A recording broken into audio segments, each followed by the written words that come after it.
कट्टरपंथ को एक कारण चाहिए, बहाना चाहिए।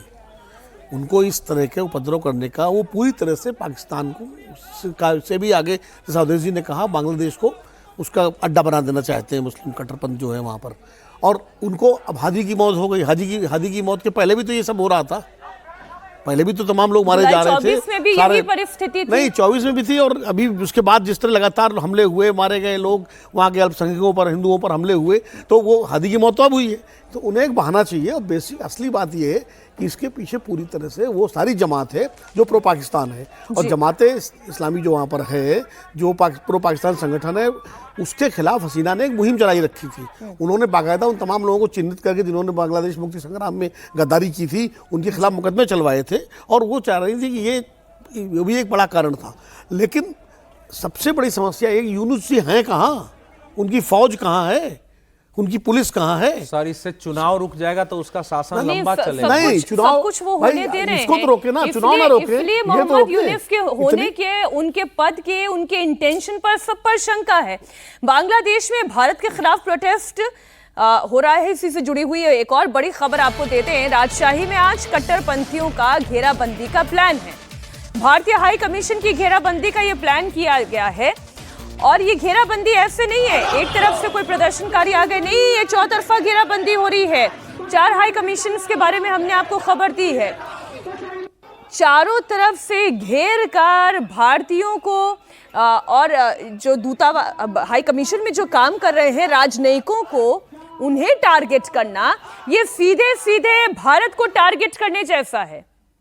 भारत का रुख क्या होना चाहिए, भारत का स्टैंड क्या होना चाहिए? ऐसा है कि भारत ने तो अपना स्टैंड क्लियर किया, उनके हाई कमीशन को बुलाया, हाई कमिश्नर को कहा, यूनुस को मैसेज किया गया, यूनुस को बताया गया। लेकिन अब भारत उस युद्ध में नहीं फंस सकता है। इस्लामिक जिहादियों का युद्ध है, भारत के सामने एक विकट परिस्थिति है।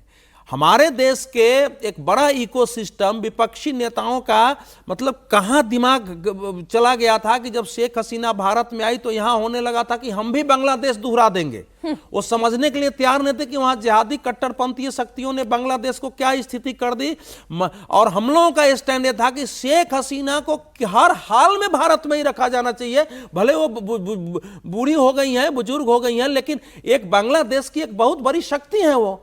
अगर उनको भी छोड़ दिया जाता तो हम क्या करते? तो हमारे हाथ में वो है, वो यहां से वीडियो कॉन्फ्रेंस कर रही हैं, बयान दे रही हैं, जारी कर रही हैं। अब एक तरीका होता है करने का। इस समय दुनिया की शक्तियों को इकट्ठा करके बांग्लादेश पर दबाव नहीं बढ़ाया जा सकता है।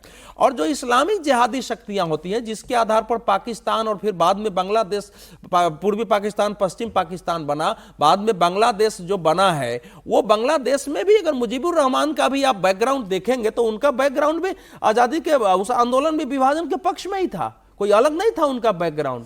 नहीं, ये जो मोहम्मद यूनुस का है, मोहम्मद यूनुस का टारगेट क्या है? देखो, मोहम्मद यूनुस क्या चाहते हैं? मोहम्मद यूनुस कौन था? सुनो, इसने रूरल डेवलपमेंट के नाम पर इसने जो बैंक बनाए थे, उसने गांव के लोगों की जमीन गिरवी रखा था। बाद में ना जांच हुआ था, बाद में इसीलिए तो उस पर मुकदमे थे कि उसको देश से बाहर जाना पड़ा।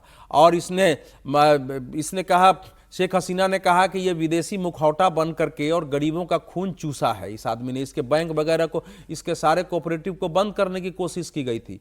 तो ये बाहर से, अब इसको तो दे के रखा था नोबेल पुरस्कार उस समय, शायद इसी समय के लिए। यूनुस का तो अगर चुनाव नहीं होता है तो यूनुस 1-2 साल और खींच लेंगे ना, सेना के हाथ में रख के।